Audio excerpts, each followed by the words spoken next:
activista que somos activistas todos y involucrados de alguna manera en ideas de transformación social. Entonces, ¿cómo podemos optimizar lo que Internet nos enseña, tanto en la red, pero sobre todo también en las formas que Internet ha aportado en la nueva era digital, que son formas extrapolables a la vida real y a las tácticas reales? Bueno, pues nada, vamos a lo concreto. Antes de entrar directamente en la idea de táctica, yo os quiero hacer alguna reflexión sobre el tiempo histórico. Hay un problema de tempos y yo siempre digo que, y ahí también repito, no en la vida personal, pero en la vida política, no respondemos a tiempos psicológicos, respondemos a tiempos históricos. Entonces, es que no hay tiempo para no sé qué. Si la conjuntura histórica te pide una acción para tal día por alguna razón, por ejemplo, porque Rodrigo Rato si no se fuga a Suiza o por lo que tal, no hay que no tengo tiempo, que no he dormido, que no sé qué, sino que el tiempo histórico como activista te pide estar respondiendo al tiempo histórico. Y de aquí no salimos. Entonces, el famoso dicho del 15M, que yo no comparto, que es vamos lentos porque vamos lejos, me parece un poco fallido en el sentido que el enemigo va muy rápido y si nosotros vamos lentos no iremos para nada lejos. Y nosotros aplicamos el dicho de Andretti que dice que es un corredor de Fórmula 1 que dice si lo tienes todo controlado es que no estás yendo lo suficientemente rápido. Entonces esto es más bien lo que nosotros aplicamos para explicar que respondemos al tiempo histórico y que no hace falta tener una visión centralista de la acción, sino simplemente una acción, una idea de contundencia de la acción dentro de un contexto de muchas otras acciones que pasan al mismo tiempo y no hace falta controlarlas todas. Esto por los tiempos. Los espacios. Y los espacios hablaremos después. Hay que saber diferenciar los espacios en los que nos movemos. Nosotros personalmente como XNet trabajamos, por ejemplo, en espacios diferentes y tenemos entonces formas diferentes según los espacios donde trabajamos.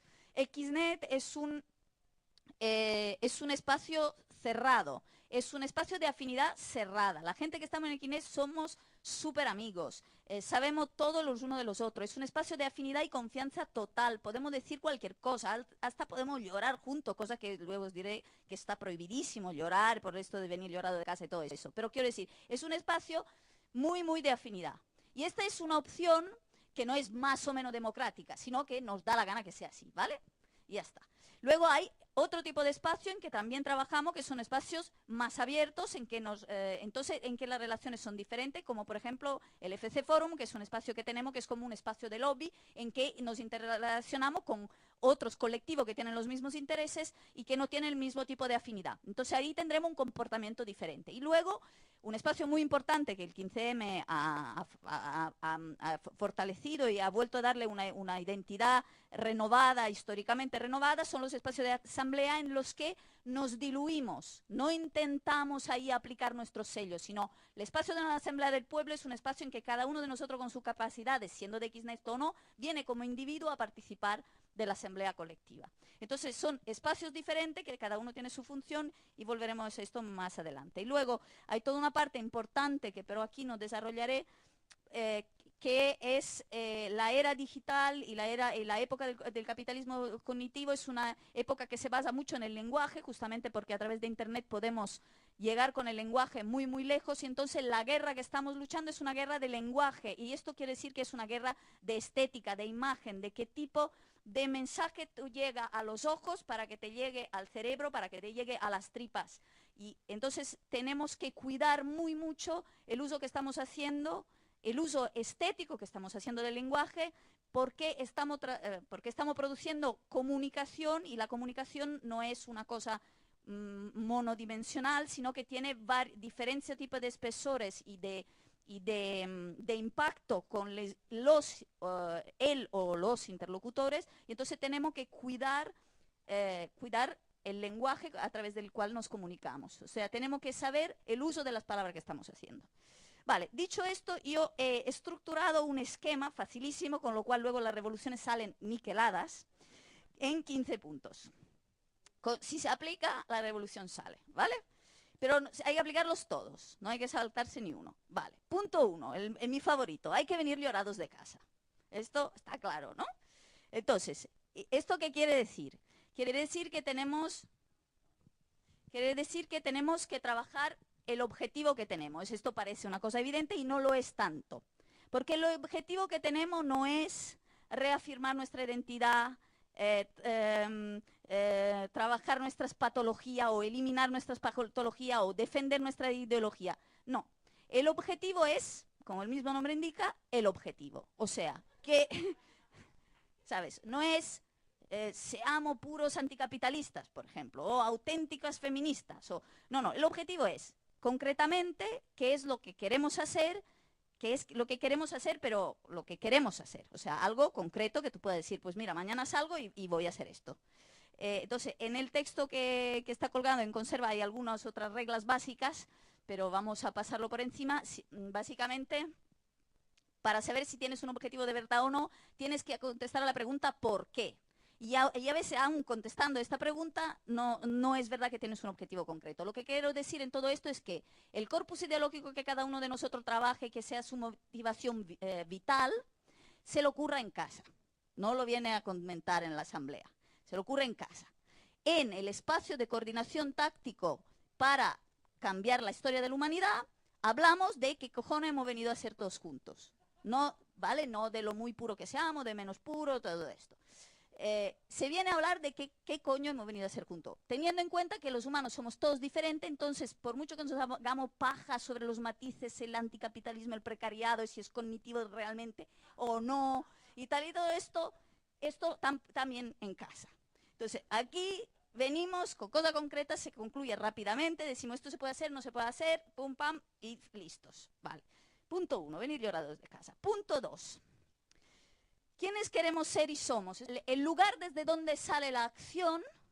Otra vez estamos hablando no de un problema metafísico, quién soy, no, sino estamos hablando del lugar de donde sale la acción. Estamos hablando de acción política todo el rato. Os lo recuerdo para que no se mezcle y no se diga que no soy suficientemente femenina. Entonces, ¿quiénes somos para hacer este objetivo llorado de casa que hemos definido antes, ¿no?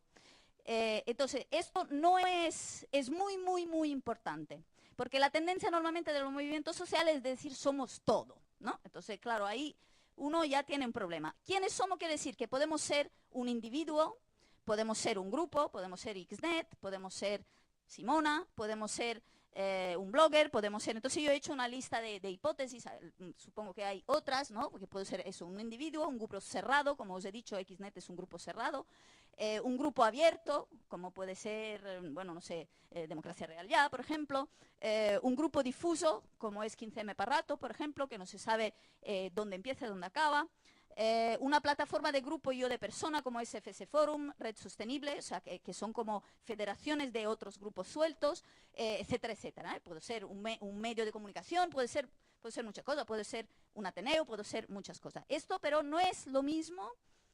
Esto es desde donde yo trabajo. ¿Y esto por qué digo esto?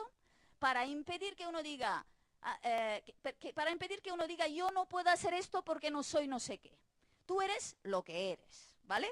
Y entonces, y todos tenemos nuestro deber histórico de llevar a cabo esta revolución. Entonces, hay algunos días en que eres un individuo, hay otros días que te has montado un grupo de afinidad cerrado y hay otras circunstancias. Todas ellas tienen un espacio, una función y una capacidad disrompente para transformar la realidad. Gracias a Internet, básicamente, esto es posible también en formatos muy pequeños y luego hablaremos de esto que para mí es la parte más importante.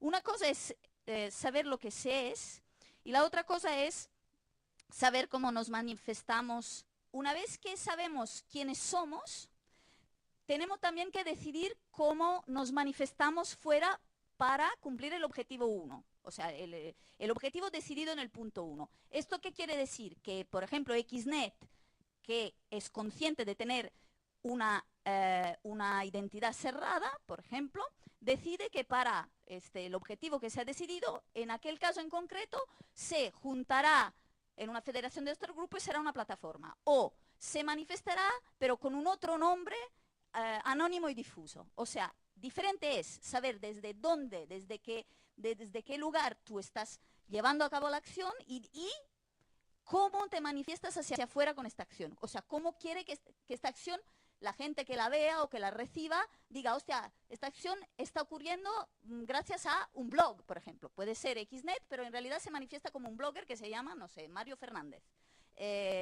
o viceversa, ¿vale? O Mario Fernández, que se manifiesta como, yo qué sé, 15M para rato, ¿vale? ¿Me entendéis? ¿Sí? Vale. Entonces, a partir de aquí hay nuestra gran reflexión que hemos estado trabajando y que para nosotros es muy importante, que es la diferencia que ha habido entre el 15M del 2011, me voy a desmayar un momento.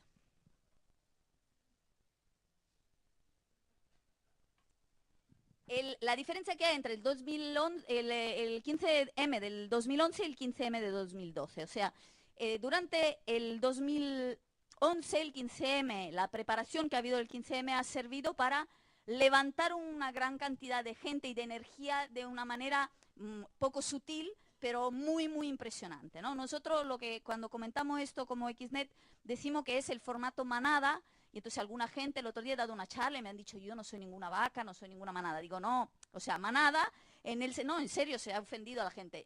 Y no era lo que quería decir. Luego he aprendido, he mirado, digo, he vuelto a casa y he mirado en internet, dice, esto de manada no lo digan más porque se te montó un Cristo. Entonces, más bonito es, yo soy italiana, entonces, bandada de pájaros. Esto sirve más, ¿no? Bandada, ahí sí. Entonces ahora ya no decimos más manada, decimos bandada de pájaros, ¿vale?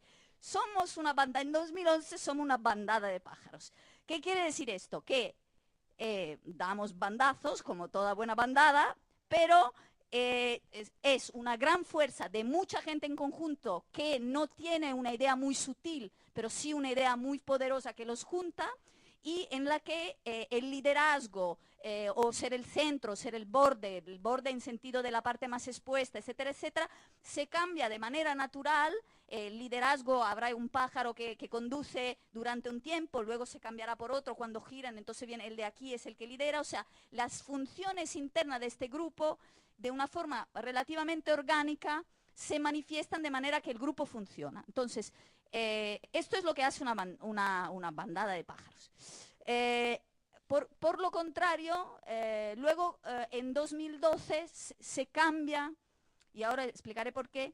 Era muy necesario lo de la bandada de pájaros porque necesitábamos desde un desierto político o en todo caso bastante disgregado que había antes del 15M, pues crear esta gran potencia que el 15M de unidad y de unión y de tanta gente, etcétera, etcétera. Dicho esto, para poder llevar a cabo trabajos más meticulosos, el formato bandada de pájaro no es muy eficiente, porque justamente es una gran cantidad de masa que no puede tener mucha precisión. Entonces nos interesa más otra definición, que es la definición de catalizador. El catalizador es un agente químico que permite producir una cierta acción. Cuando interviene un catalizador, la misma acción, la misma reacción o acción necesita menos energía para producirse. Entonces el catalizador, digamos, es algo que permite que algo ocurra con menos energía y con más eficacia. Entonces los catalizadores normalmente son moléculas que se regrupan en moléculas que son de 20 a 50 no más. Y entonces nosotros pensamos que la característica del 15M de su segunda fase, de la fase de 2012, es que ha entendido, por suerte, con grandísima inteligencia en tan poco tiempo, que hay momentos de la historia en que hay que ser manada porque hay que levantar el patos desde el desierto, a momentos de la historia en que ahora hay que intervenir quirúrgicamente, entonces hay que ser grupos pequeños organizados y hay que ser catalizadores. Muchos grupos pequeños que catalizan diferentes reacciones según los miles de frentes abiertos que la banda de pájaros ha abierto. O sea, la banda de pájaros ha dicho, mira, hay un montón de problemas por aquí y un montón de problemas por allá. Ahora que hay que trabajar los problemas, necesitamos ser grupos pequeños. La historia a veces te pide ser banda de pájaros y otras veces te pide ser catalizador. Y esto para mí es muy importante porque una de las cosas más estúpidas que hemos vivido en el invierno pasado, en que no nos aclarábamos justamente de esta transición a que la historia nos pedía, o sea, de pasar de ser una manada de pasar a ser un catalizador, es esta idea de que tenemos que estar todos juntos, que más juntos estamos unidos, que estamos más fuertes si estamos unidos y todos juntos, cosa que es absolutamente falsa. Cualquiera con un poco de sentido de la observación ves que cuanto más seamos, más difícil tomar una decisión y más difícil poder tal. Entonces, que el hecho de ser pocos no quiere decir, y de hecho muchas veces no es signo de ser más débil ni menos eficiente. En esto yo creo que es muy importante recordar, y esto volviendo a que yo de lo que estoy hablando es de cosas que hemos aprendido desde las dinámicas de Internet y que son muy importantes, es la foto que siempre se proyecta de cómo es una estructura de Internet. Que para entender esto mejor, porque es verdad que hay todo este mito de, y yo entonces en este texto decimos una cosa muy importante, que una de las cosas más importantes que nos enseña el Internet es la importancia del fork, de que luego en la vida real se llama divorcio, que es una cosa por lo que hemos luchado, o sea, que es una cosa que dicho así lo entendemos clarísimamente, cuando estamos todos unidos en la plaza, parece que somos la misma carne y que nos han juntado... vale, entonces la estructura de Internet y la estructura que yo quiero decir que se tiene que reproducir en la organización táctica de los grupos es la figura de la red distribuida, que es la más ejemplificativa de cómo funciona Internet, que es la de la derecha, que no se ve porque se me amarillo, pues justo la que no veis es la que era importante, que es una que está mostrando toda una serie de puntitos, ninguno de los cuales es el centro de nada, de manera que si uno de los puntos no funciona, todo el resto de la red sigue funcionando. Y en esto también volvemos a los de Andretti, que no hace falta tenerlo todo controlado. Si tienes todo controlado, es que no va suficientemente rápido. O sea, si tú te crees como un cierto tipo de izquierda está siguiendo, intentando, por suerte se han quedado solo en la plaza, no hemos vuelto a saber nunca nada más de ellos, porque se han quedado en la plaza mientras todo el mundo está abriendo frente y haciendo la lucha de verdad, que está diciendo... que no, que el grupo, ¿en qué asamblea ha sido aprobado, no sé qué movida, 15M para rato? Digo, pues no me acuerdo ahora mismo, pero tú no te preocupes. O sea, esta idea de que para hacer las cosas hay que estar, eso, una centralidad, porque si no, no sé qué, es absolutamente obsoleto, eso, predigital, pero mucho antes de digital. Y la estructura que funciona es la estructura descentralizada y distribuida que Internet nos propone, en que hay muchos grupos que están coordinados a través de solidaridad y a través de la confianza y sobre todo a través de una cosa que es muy importante, que es el hecho del hacer. La gente ya, los grupos, no sé, una cosa que aprendemos muy fuertemente de la red es que nos relacionamos alrededor del hacer, y no alrededor de la identidad y de una justificación ideológica, sino si 15M para rato funciona y no me decepciona, me lo creeré. En el momento en que 15M para rato deja de funcionar o como democracia real ya ha funcionado un tiempo y tal, me lo creo, luego deja y bueno, de momento está en stand-by. Quiero decir que la credibilidad de los nodos y entonces la relación de confianza que me permiten apoyar o no un nodo se deben al trabajo que este nodo están llevando a cabo y no a su definición estática e inmóvil que se ha dado en algún momento. Vale, seguimos. Para que estos mecanismos funcionen, ya Toret ha mencionado antes la importancia del trabajo meritocrático. Entonces, la horizontalidad es una falacia. Hostia, ¿qué ha dicho la tía, hija de puta, traidora? Pues no, hombre, calma. Momento. A ver, desgraciadamente es verdad. Entonces, la gente que vive en Internet, la gente del pueblo de Internet, cuando dice esto, lo tiene clarísimo. Y también los que vivimos fuera del pueblo de Internet, lo vemos clarísimo, pero no se puede decir. Entonces, porque es obvio que la horizontalidad no funciona, vamos, para nada. Además, hay estudios científicos que demuestran que en cualquier grupo hay un 1% que trabaja, un 9% que apoya al que trabaja y un 90%, que son los que no han venido llorado de casa, que son los que dicen, y esto no lo veo, no sé yo y tal, que entonces paralizan todo, no hay manera de tomar la decisión, o leí cuando el compañero Marx dijo, bueno, en fin, un puto desastre. Entonces es evidente que la horizontalidad no tiene nada que ver porque somos todos distintos, no todos iguales. Entonces es un caos, ¿no? Entonces lo que funciona en Internet, que es muy potente, es la idea de meritocracia. Y la meritocracia es posible porque en Internet es posible la transparencia y entonces tú te puedes reconocer los méritos de los demás porque están a la vista. Entonces, esto te permite tranquilizarte y decir, pues mira que este chaval que bien ha hecho su código. Entonces me puedo fiar, este tipo sabe de código, entonces pues hasta que no diga lo contrario, me puedo fiar. Y entonces puedo permitir a que este nodo que lleva este chaval pues tire milla con toda mi confianza, así yo puedo estar en otro frente y tirar milla en toda la otra confianza. O sea, básicamente se da crédito al que trabaja porque puede trabajar más, porque se sabe que puede sustituirse y porque la idea de meritocracia es una idea de no unicidad. Porque como somos todos diferentes, méritos hay mucho, entonces nunca podrá haber una centralidad. La gente que se asusta con la palabra meritocracia es gente que tiene problema y que no ha llorado en casa, porque los méritos, como sabemos, son diversos y también deberíamos saber que no tenemos todos los méritos. Entonces deberíamos alegrarnos que yo tengo algunos y otro tiene otro, y que entonces si cada uno es respetado por sus méritos, en principio no tiene que haber ninguna bronca especial. Entonces, muy importante la meritocracia. Y entonces, para que esta pueda existir, tiene que existir la atribución, que como sabéis en la cultura libre, la filosofía de la cultura libre da mucha importancia a la atribución. Y esto es una cosa que además a mí como tía me parece muy importante, porque es el hecho de que se reconozca el trabajo de los compañeros y que el trabajo sea atribuido de manera que cada uno tiene su identidad, y al tener identidad se empodera, y al tener empoderamiento puede diluirse fácilmente, porque su manera de diluirse no es una pérdida de identidad, sino es simplemente ser parte de grupos de individuos con identidades y empoderados, que es muy diferente a cuando se te pide en un ambiente de prepotencia a cederlo todo en nombre de una ideología que normalmente es el machito testosterónico que toca en aquella época. Entonces, la atribución es muy importante. Habíamos dicho meritocracia, atribución y fork, que es esto del divorcio, ¿no? De que no es para toda la vida, mal. Entonces, otra cosa muy importante, estamos al punto 7, estamos pasando del cenit, aguantado un poco más que casi vamos. Estamos a mitad. Punto 7. Casi a mitad. Bueno, os saltaré algunos puntos. Otra cosa muy importante que nos permite Internet es el hecho de ser incontrolable e ilocalizables.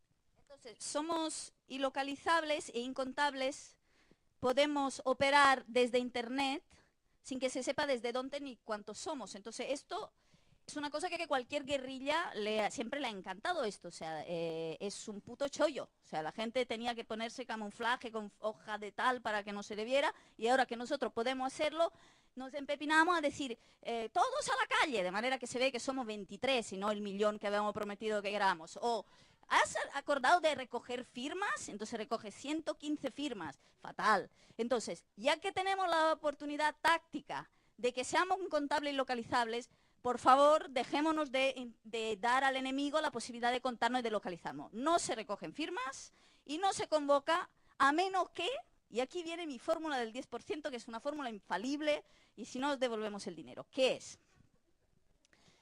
No puedes convocar, y en esto la fórmula del 10% es clavada, aprender porque no, es infalible. Podéis convocar exactamente el 10% de los contactos directos que hacéis y tenéis. Y no vale Facebook y Twitter. O sea, olvidando Facebook y Twitter. Por ejemplo, si tú quieres hacer una mani de 100.000 personas, bueno, 100.000 no, empecemos por una más pequeñita. Hagamos una mani de 1.000. Si tú quieres hacer una mani de 1.000, tienes que dar en mano, no dejarlo en un bar, en mano 10.000 flyers o mandar 10.000 mails. Entonces te vienen 1.000 personas a la mani.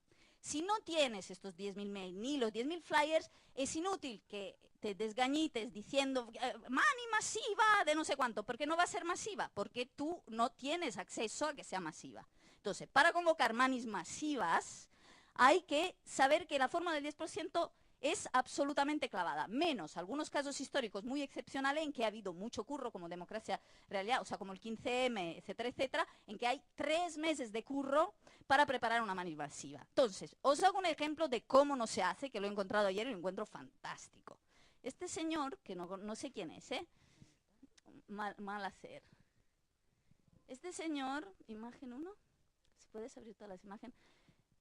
Y he dicho que Twitter y Facebook no se cuentan, pero aún contando que no se cuentan, este señor está mal de la cabeza. Entonces, este señor tiene 42 followers, ¿vale? 42 followers. Entonces, ayer, no sé qué mosca le ha picado, y ha empezado a escribir concentración en mayúsculo, todo en mayúsculo, como ha dicho Toret, que no se hace. Concentración ante el Poder Judicial contra la corrupción y la impunidad. Entonces lo manda 1, 2, 3, 4, si puedes abrir los otros 5 ficheros.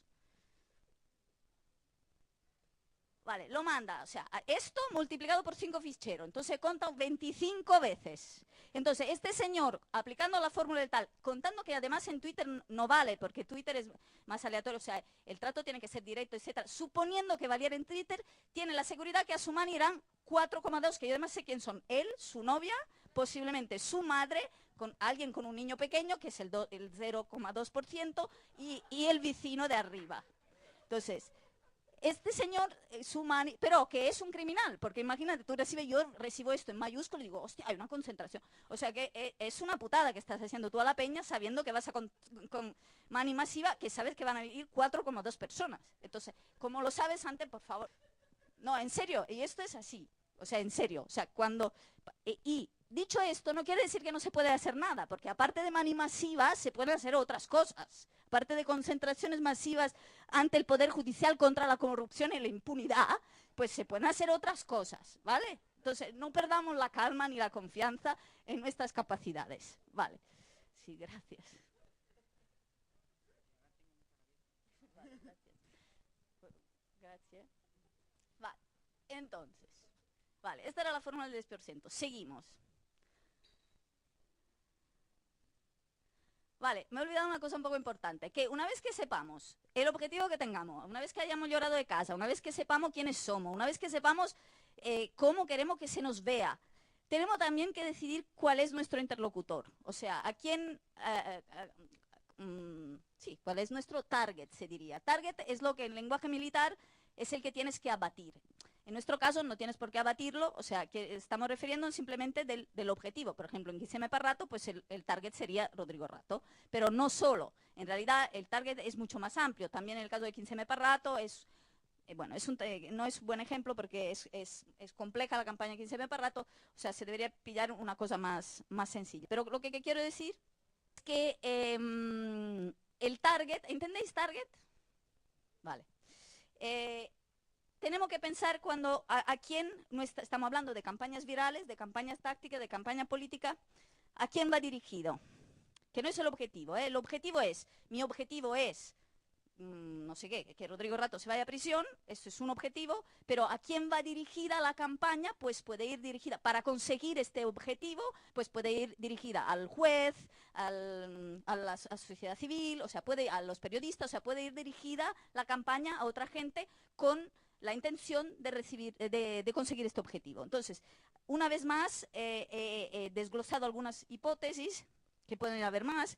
Entonces, el objetivo puede ser nuestros iguales. De hecho, básicamente todas las campañas, hasta que no pillemos que esto no está bien, aunque queramos hacerla dirigida a otros, en realidad siempre son dirigidas a nuestros iguales. Porque como no hemos llorado de casa y no hemos analizado bien esta situación, utilizamos un lenguaje que es un lenguaje que solo lo entienden los míos. Porque si yo hago una campaña de las abuelas y le digo, el proletariado anticapitalista del coñitariato precario, señora, le sugiere no sé qué movida, pues la tía se queda tan ancha, pero los míos dicen, hostia, una campaña súper guapa del coñitariado, guapa. Entonces, normalmente nosotros pensamos de que tenemos un target otro, las abuelas, por ejemplo, pero no pillamos bien esto y sobre todo está un poco acojonado de utilizar lenguaje, que los nuestros digan, uy, qué lenguaje carca que has usado, dice, sí, pero la campaña era para las abuelas, etcétera, etcétera. Entonces, casi siempre muchas de las campañas que vemos son campañas que fingen tener un target diferente, pero que son autorreferenciales para entendernos. Vale, entonces, tenemos que tener muy claro el target, que pueden ser los iguales, los afines, los simpatizantes, los que escuchan, pero son diversos de nosotros. O sea, que están dispuestos a escuchar nuestro discurso, aunque sean diversos. Los que no escuchan, y aún siendo similares, no escuchan. Los que no escuchan y son diversos. Los que son amigos de los enemigos, las instituciones, los medios, etcétera, etcétera. No, ups, esto me habéis entendido, ¿no? Entonces, ¿cómo hacemos para comunicar? Pues si no queremos comunicar con los iguales, que es la cosa más fácil, porque sabemos ya el lenguaje que hablan, pues ¿cómo hacemos para comunicarnos con gente diferente a nosotros que no entiende el mismo lenguaje que hablamos nosotros? Pues es un problema. No, a ver, entonces, aquí es muy largo y vamos a dejarlo, pero hay, digamos, tres tres reglas principales. Y en todo caso, lo básico, yo creo que aquí no me queda mucho tiempo. Vale, lo importante que hay que decir aquí es que realmente tenemos que adaptar nuestra estética y nuestro lenguaje al target que queremos alcanzar. Y ningún target es alcanzable si no en una operación dialéctica, si no nos encontramos en un terreno común, o esto en el mejor de los casos, o si no vamos a encontrarle en su terreno. Esto en el caso de que realmente seamos sinceros en nuestra campaña. Hay tres errores básicos que se hacen en la comunicación. Primero, como dicen los psicólogos sistémicos, no se puede no comunicar. Entonces, cualquier cosa hagamos, aunque sean silencios, estamos comunicando.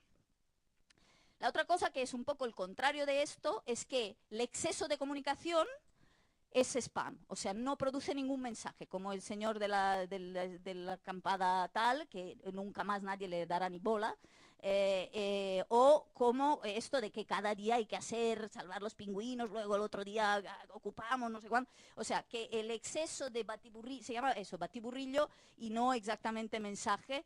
Y entonces los mensajes que nosotros emitimos son mensajes muy bien articulados, muy pocas veces al año, 1 o 2 o 3 veces al año, y muy bien elaborado en que tenemos muy claro el target y la manera de que al target le llegue exactamente el mensaje que le queremos hacer llegar, ¿vale? Entonces, esto no se prepara del día a la mañana, entonces hay que hacerlo pensando bien, estudiándolo, etcétera, etcétera. Entonces, en resumo, observamos la situación real sin prejuicios, ergo sin deformarla para encaje en nuestras teorías y deseos, sino observándola como realmente es, a pesar que no nos guste. Memes. Espera, esto de aquí. Es bonito, pero... uy, ya lo he perdido. Esto es muy difícil, esto de los ordenadores. Vale. Meme. Unidad de evolución cultural humana análoga a los genes en su forma de replicarse mutante, siendo cualquier cosa que se copia de una persona a otra, ya sean hábitos, habilidades, canciones, historias o cualquier otro tipo de información. Son replicadores y se copian con variaciones y selecciones. Puesto que solo algunas de las variantes sobreviven en una lucha a muerte, los memes compiten por espacio en nuestros recuerdos y por la oportunidad de ser copiados de nuevo. Dado que el proceso de aprendizaje social cambia de una persona a otra, no puede decirse que el proceso de imitación sea completamente imitado. Esto quiere decir que la tasa de mutación en la evolución memética es extremadamente alta y que las mutaciones son incluso posibles dentro de todas y cada una de las interacciones del proceso de imitación. Luego os lo explico. Los memes se constituyen en memeplexes y deme, donde el meme es una unidad cultural en un sistema complejo cultural. Por ejemplo, un corpus ideológico, el corpus ideológico que cada uno crea y tiene como referencia. O sea, el anticapitalismo, por ejemplo, no es un meme en sí, sino que es compuesto de muchos memes, es un memeplex y es compuesto de todo lo que en nuestra cabeza de cada uno, que seguro que es muy diferente entre anticapitalista a anticapitalista, todos los pequeños memes que constituyen su idea global de anticapitalismo, ¿vale? Entonces, el anticapitalismo en sí no es un meme, pero está compuesto de muchos elementos, que son los memes. Los memes, digamos, a ver, lo que quiere decir con este asunto de los memes es que una idea no basta con que sea justa para que cale. O sea, la importancia, los memes son muy discutidos, porque alguno dice que lo de los memes es de derecha, el otro dice que de izquierda. Bueno, a mí esto me da igual. La cuestión que me interesa de los memes es solo para decir, y esto es una simple observación que podemos hacer de nosotros mismos, que los que se nos queda en la cabeza no es siempre bueno. O sea, no una cosa por ser justa va a quedarse ni en nuestra cabeza ni en la cabeza de la sociedad solo por el hecho de ser justo y no una cosa por ser mala. O sea, no, es relativamente aleatorio. Tienen una componente de viralidad las cosas que cuanto más viral, más fácilmente se queda y cogerá el espacio de otro meme, desalojándolo del lugar donde está y sustituyéndolo. Esto es importante porque muchas veces decimos, esta idea es evidente, esto es justo y es normal que todo el mundo nos demos cuenta. Yo me acuerdo que antes de las grandes movilizaciones de V de Vivienda hemos estado 2 años diciendo, pero posible que la gente no se dé cuenta que esto de la vivienda no tiene sentido, lo que está pagando de alquiler, etcétera, etcétera. Y entonces han habido muchas maneras de visibilizar esto y luego lo que lo visibilizó fue el famoso mail anónimo, que era una cosa que todavía no se había hecho y que esto cogió una viralidad memética que todas las otras experiencias no habían tenido, debido a la circunstancia histórica, al nivel de hartazgo, debido a muchos factores que no son de por sí controlables, aunque en parte sí. Vale. Digo todo esto solo para alentar a que, eso, simplemente por alentar al hecho de que las ideas no basta con que sean buenas, sino que hay que encapsularlas en dispositivos que le den una viralidad lo suficientemente grande como para que explosionen dentro del imaginario colectivo. Vale, entonces un resumen un poco de cómo crear una campaña viral. Es observar la situación sin prejuicios, sin deformarla para que encaje en nuestras teorías y deseos. 2, escoger las etapas concretas, los memes para llegar al memeplex. O sea, si quiero llegar al fin del capitalismo, esto es el memeplex, tengo que trabajar los memes que desde la situación donde estamos de ultraliberalismo y de recortes sociales, los pasos meméticos que necesitaré para la constitución de un memeplex que nunca voy a conseguir, porque sobre todo nadie tenemos el mismo en la cabeza, pero esto no nos tiene que desalentar, esto es una suerte, porque justamente si intentamos ponernos de acuerdo hacia un memeplex, que en todo caso no vamos a llegar a conseguir jamás, no conseguimos hacer los pasos concretos alrededor de las acciones concretas de los memes. C, encontrar un mínimo común denominador entre tú y tu target para cada meme.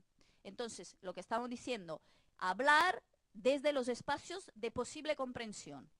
No, la otra cosa que no he dicho importante de la comunicación es utilizar un lenguaje incomprensible para nuestro target tiene como objetivo hacernos los incomprendidos. ¿Esto qué quiere decir? Pues puede ser os he puesto todos muy serio, ahora voy a hacer algún chiste, ahora no se me ocurre ninguno, pero cuando nosotros hacemos un discurso, decimos que tenemos un target, pero hacemos un discurso en un lenguaje que nuestro target no los entiende, obtenemos como resultado hacernos los incomprendidos, o sea, hacernos las víctimas.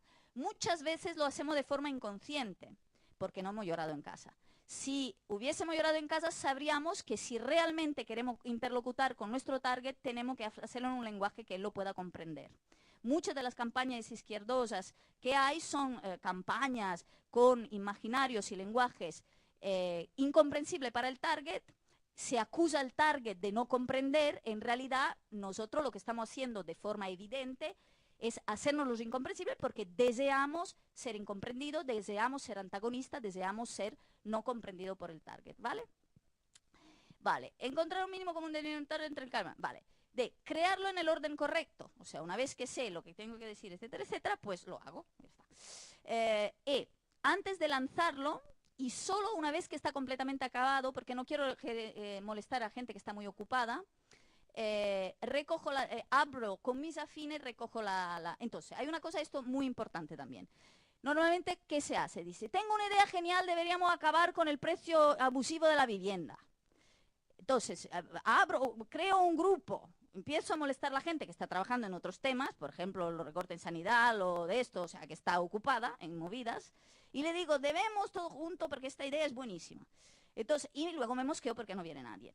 Pero no es que no viene nadie porque no piense que el precio de la vivienda es abusivo. No viene nadie porque se está ocupando de que no cierren los hospitales, de que no chapen internet, de que tal y cual, y entonces que está haciendo una tarea. Entonces, lo que tienen que hacer los catalizadores es justamente, autónomamente y llorados de casa, ofrecer a la comunidad y a la lucha política trabajos acabados en grupos pequeños, a partir de una persona ya se considera grupo pequeño, trabajar y ofrecer trabajos acabados. la llorera de que no éramos suficientes, no lo hemos podido hacer, al menos conmigo no cuela. Si hay algo que hacer, se hace. Y si somos pocos, mala suerte, si somos muchos, mejor.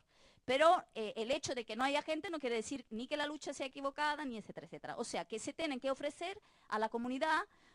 En mi texto veréis que dedico mucho tiempo a esto, porque hemos perdido mucho tiempo. Por ejemplo, este hombre que dice, convocatoria en el Poder Judicial, hubiese puesto al menos la dirección. O sea, encima te tienes que currar dónde es esto, en qué ciudad, en qué país, porque además el tipo se refiere a Madrid, pero el tipo tiene un logo de Brasil, o sea, un puto caos. Entonces, a ver, si te quieres currar la convocatoria contra la impunidad del Poder Judicial y tal, ofrece el curro acabado, la dirección, la hora, también la hora mola la hora, la dirección, el país más o menos, una ubicación, algo.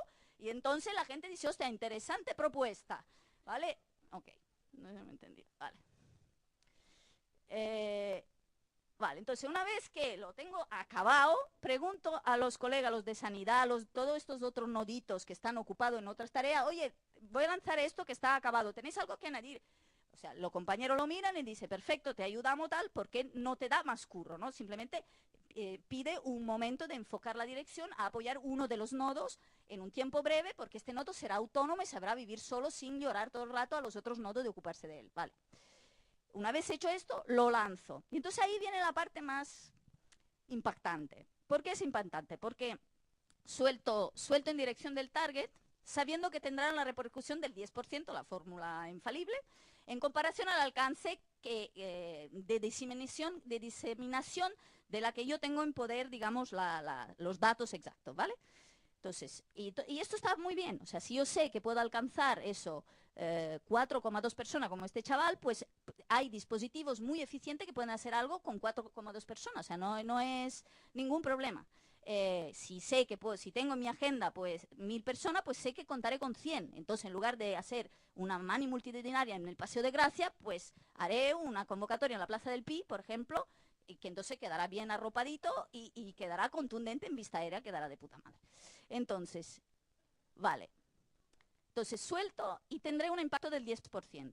Perfecto. Entonces, vale. Si consigo que el meme ocupe el espacio, será cooptado. Esto es la cosa más importante. O sea, cuando ganamos, es cuando lo que estamos diciendo, la sociedad se lo come. Se lo come, entonces lo destroza. O sea, no puede tener la pureza. O sea, cuando se descubrió, se dejó de quemar la gente porque decía que la Tierra era plana, cuando se empezó a aceptar que era redonda, esto lo aceptó la misma, la que dio permiso a esto fue la misma iglesia que hasta el día antes había quemado a todo Dios. O sea que el hecho de que la sociedad pase a la etapa esta que yo he deseado creando con mi acción política es a través de la cooptación, o sea, a través de la destrucción de la pureza de mi mensaje. Esto es ganar, lo siento, esto va así. Entonces, a partir de ahí, como ya estoy metida en otro fregado, me parece de puta madre, ya está. Pero es esto, o sea, no podemos aferrarnos a una idea para que cale, esta idea será modificada y triturada por la sociedad, pero la hará cambiar de pantalla. Y nosotros no tenemos ya ninguna autoría ni derecho de mantener esta idea como habíamos soñado que fuera, ¿vale? Y entonces, normalmente nos deprimimos mucho, pero dura una semana, más o menos una cosa así, y luego, si tienes otra cosa que hacer, enseguida se te pasa y tiras millas. Entonces, pero quiere decir que cuando es cooptada por la sociedad, has conseguido efectivamente el objetivo, ¿no? Cuando la SGAE empezará a, no sé, a permitir la cultura libre, pero en serio, pues será un poco ridículo y un poco así, pero habremos pasado de etapa, por ejemplo. Y entonces, dicho esto, desaparezco. O sea, dejo de decir, soy yo, y yo había dicho aquello, fui yo la primera, que, o sea, una vez que, o sea, no puedes ya tener nada que decir sobre el gran cambio social que has producido. Ya no te pertenece. Entonces tienes que desaparecer. No cuentas nada ya, ¿vale? Eso es importante. Me sabe mal acabar con esta nota deprimente, porque no es deprimente, esto es bonito, pero bueno. Entonces, y la otra cosa, y para acabar, que no hacemos lo que nos gustaría hacer, aunque también, sino hacemos hacemos los que podemos ganar porque es lo que nos gustará. O sea, no decimos, me gustaría esto, sino con las condiciones que yo tengo, qué es el alcance que yo puedo tener. Y es muy placentero, porque no es nunca frustrante, siempre ganas.